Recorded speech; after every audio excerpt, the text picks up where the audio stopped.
দর্শক, আমি এখন উপস্থিত আছি সিরাজদিখান উপজেলার বয়রাগাতি এলাকায়। এখানে আমি চৌধুরী বাড়ি, গিয়াসউদ্দিন চৌধুরী বাড়ির ভিতরের পরিবেশটা দেখাচ্ছি। দেখুন, বিশাল দিঘি, সম্পূর্ণ নিচ থেকে পাকা করা। বিভিন্ন ধরনের মাছ চাষ হচ্ছে এখানে। আজকেও মাছ ধরে বিক্রি করা হয়েছে এখানে থেকে। তো চতুর্পাশটা দেখেন, কত সুন্দর পরিবেশ।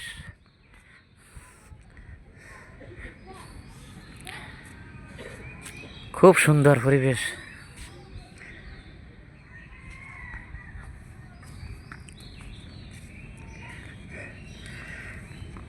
আমি সামনের দিকে আগাইতেছি,